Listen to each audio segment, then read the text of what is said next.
kembali lagi dengan channel Ayas Triloka. Gimana nih kabarnya? Insya Allah Ayas akan lebih rajin lagi upload videonya ya. Oleh karena itu, jangan lupa subscribe, like, dan share konten ini jika kamu suka. Sebuah film India yang dibintangi oleh Hrithik Roshan berkisah tentang seorang pria tunanetra yang ingin mendapatkan keadilan atas kematian istrinya. Namun, apa daya dengan keadaannya yang sejak lahir tidak bisa melihat, membuat dia kesulitan untuk mengumpulkan bukti-bukti sehingga pihak polisi meragukan pengakuannya. Bagaimana cerita selengkapnya? Tanpa banyak spoiler di awal, kita masuk ke alur ceritanya. Di awal film kita akan diperlihatkan dengan seorang pria bernama Rohan. Sejak kecil dia mengalami kebutaan. Namun, layaknya orang-orang normal pada umumnya, dia mampu mengerjakan kegiatan sehari-hari tanpa kesulitan. Bahkan anak tetangganya pun yang bernama Percy pun dibantunya. Percy saat itu kesulitan membetulkan rantai sepedanya. Lalu seorang pria datang dan Rohan bisa mengenalinya kalau dia adalah ayah Percy hanya dengan mencium aroma badannya. Good morning, singkat cerita, Rohan dan temannya Jafar sampai di sebuah kafe. Rupanya, dia sedang dijodohkan dengan seseorang gadis yang juga tunanetra bernama Supriya. To the point, Supriya mengatakan kalau dia tahu dirinya juga dijodohkan dengan Rohan. Dan dia mengatakan kalau dirinya belum siap untuk menikah dengan alasan kalau dia adalah wanita karir dan sudah terbiasa hidup mandiri. Namun, Rohan juga mengatakan hal yang sama, kalau dia juga belum siap untuk menikah. Tetapi dengan keterbatasan dan dengan kondisi yang sama, pada akhirnya mereka berdua pun berteman baik. Di sisi lain, pria ini bernama Amit. Dia sedang kampanye keliling desa mendukung kakaknya yang menjadi calon legislatif. Di saat yang bersamaan, pandangannya teralihkan ketika melihat Supriya yang begitu cantik. Setelah itu Amit dan teman-temannya mengatakan kalau cinta itu buta. Tapi baru kali ini dia melihat orang buta sedang jatuh cinta. Rupanya Supriya adalah seorang pianis yang bermain di klub tari. Diam-diam Rohan pun menghampirinya, lalu mengajak Supriya menari meski dengan keterbatasan di antara mereka. Namun mereka melakukan gerakan tarian yang indah, yang membuat orang-orang di sana takjub kepada mereka berdua. Kemudian Rohan mengajak Supriya ke sebuah mall. Dia memberikan Supriya sebuah sepatu, meskipun tidak melihat, tapi Rohan yakin dari suara sepatu itu, Rohan akan tahu seberapa dekat dirinya dengan Supriya. Saat akan pulang, kebetulan mall ini sedang ramai pengunjung karena sedang ada sebuah acara. Hingga tak sengaja mereka berdua terpisah. Rohan dan Supriya pun saling mencari, tetapi orang-orang di sana pun tidak memperdulikannya. Saat acara dimulai, Rohan inisiatif dan nekat mendekat ke panggung. Si artis pun sadar kalau Rohan membutuhkan pertolongan. Dia dengan baik mengizinkannya untuk naik, dan Rohan mengatakan kalau dia menyesal entah mengapa bisa terpisah seperti ini. Supriya yang mendengar pun minta tolong kepada seseorang. Dan orang itu dengan baik hatinya mengantar Supriya ke arah panggung yang akhirnya mereka berdua pun dipertemukan kembali. Karena sudah merasa nyaman dan jatuh cinta satu sama lain, akhirnya Supriya dan Rohan pun akhirnya menikah. Rohan mengajak Supriya ke bangunan yang nantinya akan menjadi tempat tinggal mereka.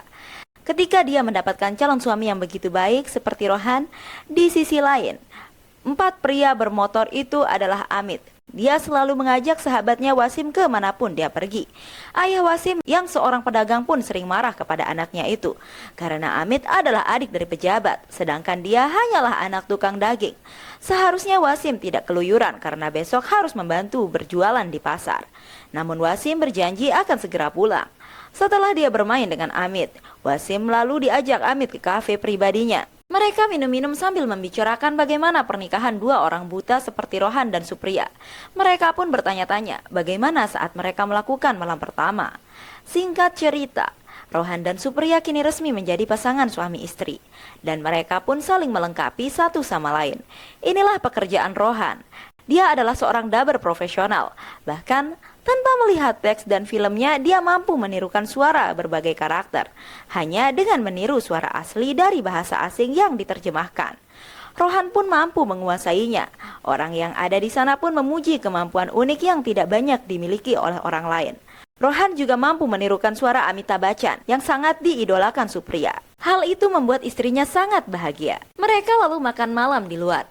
Rohan memberikan jam tangan yang bisa bicara, meskipun istrinya sudah punya, tetapi itu tidak masalah.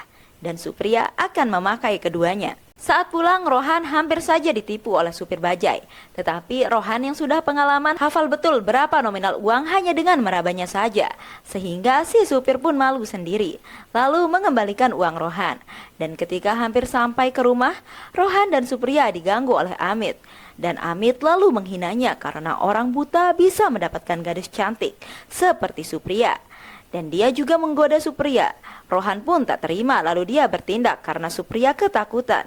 Dia pun berteriak sehingga para tetangga keluar. Tetapi ketika diperiksa rupanya mereka sudah tidak berada di sana. Keesokan paginya, Rohan kesal karena rumah barunya belum kunjung selesai.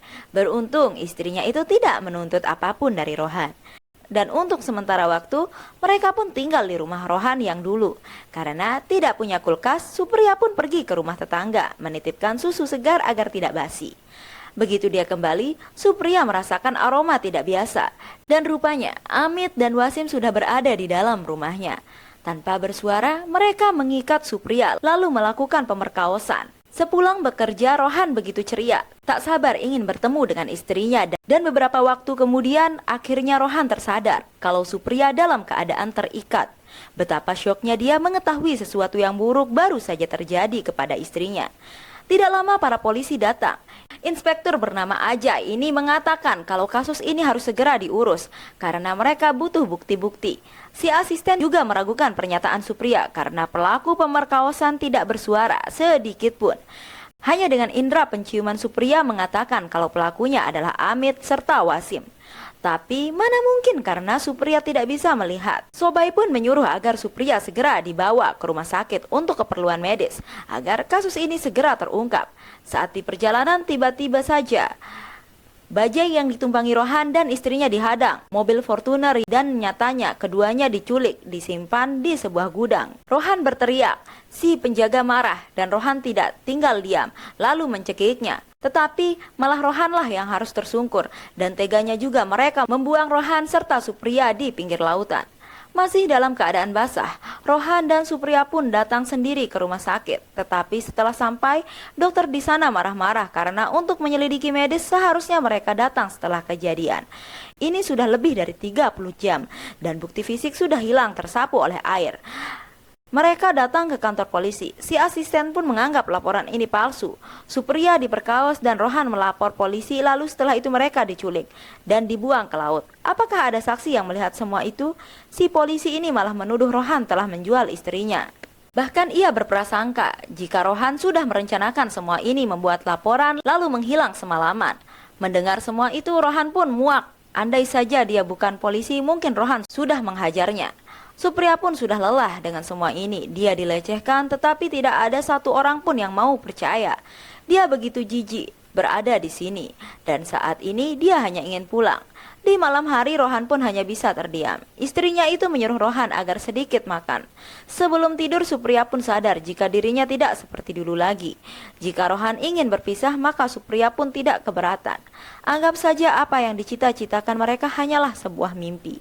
Dan apapun yang istrinya itu katakan, tanpa sepatah kata pun Rohan hanya terdiam dan bersedih. Saat bekerja sebagai daber pun Rohan tidak fokus karena tidak semudah itu melupakan kejadian ini. Sepulangnya Rohan bekerja, dia sangat menyesal karena semalam tidak mengatakan satu patah kata apapun kepada istrinya. Dia pun meminta maaf dan berjanji akan melupakan kejadian ini. Dan Rohan akan memperbaiki hubungan mereka berdua. Tetapi Rohan belum sadar ada sepasang kaki menggantung di belakangnya dan ketika tersentuh di situ Rohan histeris karena rupanya istrinya sudah tiada. Rohan pun begitu terpukul merasakan kehilangan orang yang paling dia cintai. Setelah kepergian Supriya, Rohan dihampiri oleh Salar, pejabat calon DPR yang tidak lain dia adalah kakak dari Amit. Dia mengatakan kalau polisi di negeri ini ada di dalam kekuasaannya, jadi jangan mencoba membicarakan hal ini kepada media atau orang-orang karena itu hanya akan mempermalukan diri Rohan sendiri. Sebelum ia pergi, dia sempat bertanya, kenapa istrinya itu bundir setelah kejadian kedua? Kenapa tidak melakukannya pada saat kejadian pertama? Mendengar kata-kata kejadian kedua, Rohan mulai menyadari sesuatu. Dia pun segera pergi ke kamar, lalu menemukan sesuatu milik istrinya, serta di bawah ranjang dia juga menemukan sapu tangan dan surat yang ditulis Supriya dalam bentuk huruf Braille. Di dalam surat itu Rohan menerjemahkan kalau Supriya sudah diperkaos 2 kali oleh Amit dan Wasim. Supriya bercerita kalau saat Rohan bekerja tiba-tiba sebuah bola kasti masuk dan rupanya itu adalah perbuatan Persi dan temannya, tapi Supriya tidak marah, malah dia memberikan makanan kepada mereka. Dan tanpa disadari ternyata Wasim dan Amit masuk secara diam-diam. Dengan kekuasaan kakaknya, Amit kali ini berani bersuara dan dia akan berkunjung setiap hari ke sini. Itulah alasan Supriya mengakhiri hidupnya karena kasihan kepada Rohan. Jika mengetahui hal ini dengan nama cinta, permintaan terakhirnya yaitu agar Rohan bisa mengubur 1 jam tangannya dan membakar jam tangan lainnya. Rohan pun kembali ke kantor polisi. Dia ingin bertemu dengan Inspektur Chobe. Tapi si asisten mengatakan jika dia sedang sibuk bertugas di luar. Namun Rohan tahu dia ada di sini hanya dengan mencium baunya. Setelah dipertemukan, Rohan pun mengatakan kalau istrinya itu orang yang kuat. Dia takkan sampai bunuh diri kalau tidak kejadiannya sampai 2 kali. Dia juga menanyakan tentang kebebasan para pelaku. Chobe pun menjawab kalau tidak ditemukan bukti-bukti. Rohan mengatakan jika hukum di negeri ini sama saja buta seperti dirinya, para pelaku memulai permainan dan para polisi hanya menjadi penonton. Seperti kejadian ini, sebuah kejahatan yang sempurna karena pelaku bebas berkeliaran begitu saja. Namun Rohan berjanji akan mengakhiri permainan ini. Di sisi lain, Selar memanggil si asisten polisi berkat jasanya, Amit bisa terbebas dari hukuman. Selar melarang Amit agar tidak berpergian kemana-mana, apalagi pergi minum-minum bersama Wasim. Tapi dia tahu Amit tak akan mendengarnya. Dan benar saja, Amit dan Wasim minum-minum sambil berpesta. Rupanya Rohan mendatangi. Barang pribadi milik Amit terlihat. Dia melakukan hipotesis prediksi dan mengukur kedalaman lantai. Tidak lama, Amit dan Wasim pun datang dan Rohan pun diam-diam merekam percakapan mereka berdua. Begitu juga Selar yang sedang berkampanye. Rohan berada di sana dan merekam suaranya juga. Di gudang kosong bangunan rumah yang belum jadi, Rohan mempelajari intonasi suara mereka dan mendiang istrinya juga berada di sana. Pertama-tama Rohan ke stasiun mengaku sebagai Amit. Dia sengaja mengajak adik Wasim berkencan. Si ayah yang dari awal tidak suka kepada Amit pun menjadi kesal dan dia berjanji akan melakukan sesuatu. Kedua, dia menelpon berpura-pura menjadi Selar. Dia memerintahkan polisi agar segera menangkap Wasim agar tidak selalu menemui Amit. Adiknya tidak butuh waktu lama, para polisi pun menangkap Wasim untuk sementara waktu. Lalu benar saja Amit dihampiri oleh ayahnya. Dia memperingatkan agar menjauhi putrinya. Dan jika tidak, dia akan menghabisinya. Jelas Amit pun kebingungan. Rohan menjadi adik Wasim. Dia menirukan suaranya lalu meminta maaf atas perlakuan si ayah. Lalu mengajak Amit untuk bertemu. Kemudian Rohan kembali menjadi Amit. Dia meminta maaf kepada adik Wasim agar tidak ada salah paham dengan mereka berdua. Si adik pun setuju untuk menemuinya. Rohan juga berpura-pura menjadi Selar karena mendapat pengaduan dari Amit kalau dia ditampar oleh si ayah. Si ayah pun harus tahu kalau yang kegatelan itu adalah putrinya sendiri. Dia pun disuruh datang sendiri ke tempat yang sudah ditentukan. Dan benar saja si ayah melihat putrinya berduaan dengan Amit. Lalu dengan emosi si ayah sampai bertindak gegabah, yang akhirnya Amit tidak sengaja melukai si ayah sampai terjatuh. Selar yang tahu kasus ini begitu marah, dia akan mencari tahu sendiri apa yang terjadi dengan adiknya Amit dan Wasim. Dia pun menyuruh si polisi agar membawa Wasim ke sini. Polisi pun bingung karena dia yang menyuruh untuk menahan Wasim. Tapi Wasim sekarang disuruh datang ke sini. Meskipun dalam keadaan bingung, si polisi hanya bisa nurut saja dan tidak bisa melawan. Dipanggillah Wasim ke rumah Selar. Ia membela kalau Amit tidak akan pernah melecehkan adik Wasim. Apalagi dia sudah dianggap sebagai saudara. Malah ayah Wasim lah yang mencoba membunuh Amit. Wasim pun diminta untuk mencabut tuntutan si ayah. Dan perlu diingat kalau dirinya lah yang membebaskan Wasim dari kasus pemerkosaan wanita buta. Mendengar itu Wasim pun tak bisa berbuat banyak. Dan untuk sementara Amit sedang diasingkan di suatu tempat. Setelah itu Rohan bersedih karena balas dendamnya tidak membuat Supriya hidup kembali. Dia pun lalu membeli beberapa perkakas untuk melanjutkan misinya. Di antaranya adalah baut yang terbuat dari besi, tali tambang, pisau, dan beberapa cemilan keripik. Rohan kembali beraksi. Dengan menelpon Wasim, dia mengajak bertemu dan menjelaskan semua ini secara pribadi. Wasim pun mendatangi bar. tempat biasa bertemu dengan Amit. Di kejauhan sudah ada seorang pria berdiri dengan santai. Wasim begitu marah karena Amit telah melecehkan adiknya, tetapi Amit membela kalau jangan lupa Wasim juga sudah melecehkan seorang wanita buta. Dan Wasim tidak terima karena Amit juga sama-sama pernah menikmatinya sampai 2 kali. Wasim pun keheranan kenapa tiba-tiba Amit membicarakan wanita buta itu, dan Amit menjawab kalau wanita buta itu baginya adalah segalanya. Dan ketika berbalik, rupanya dia bukanlah Amit, melainkan Rohan. Wasim pun kaget karena dia bisa menirukan suara Amit. Lampu pun segera dimatikan, dan dengan bantuan keripik yang berserakan di lantai dengan mudah Rohan tahu pergerakan Wasim. Meskipun sempat terpojok, tetapi tanpa putus asa, Rohan tetap maju dan berhasil menangkap Wasim, lalu mengikatnya di TKP. Si polisi mengira inilah permainan yang pernah Rohan katakan, tapi Chai mengatakan ini tidak mungkin karena Rohan buta, mana mungkin dia bisa melakukan semua ini. Serta di sana ditemukan sapu tangan yang bertuliskan Amit. Selar mencoba beranggapan jika persahabatan itu sangat dalam, maka permusuhan pun juga akan sangat dalam. Cobai sendiri mendatangi Selar, lalu dilakukanlah interogasi. Selar yang tidak terima adiknya dituduh pun marah. Dia sampai lupa kalau kekuasaannya lebih dahulu daripada polisi. Dia tahu kalau Amit berandalan, tapi dia tak akan berbuat seperti ini lagi. Amit sudah diasingkan jauh dari tempat ini, namun bukti-bukti sekarang mengarah kepada Amit. Dan sama sekali Cobai tidak akan mundur dari kasus ini. Begitu juga Selar yang tidak akan tinggal diam melindungi adiknya. Di pemakaman Wasim, sesuai dengan permintaan terakhir Supriya, Rohan pun menguburkan 1 jam tangan bersama jenazah. Dan di perjalanan menuju pulang, Cobai pun tidak sengaja melihat Rohan. Singkat waktu dia pun datang ke rumah Rohan. Saat sedang memasak, Rohan pun diinterogasinya. Awalnya dia tidak curiga, tetapi setelah melihat Rohan yang baru pulang dari pemakaman, Cobai seperti yakin kalau Rohanlah pelakunya. Dia juga ingat kalau Rohan sempat menantangnya. Waktu di kantor polisi, jelas Rohan sebagai orang buta mana mungkin melakukan kejahatan seperti itu. Apakah sebelumnya Cobai pernah menangkap orang buta? Lalu kalau semua orang buta, maka dunia ini tak butuh polisi.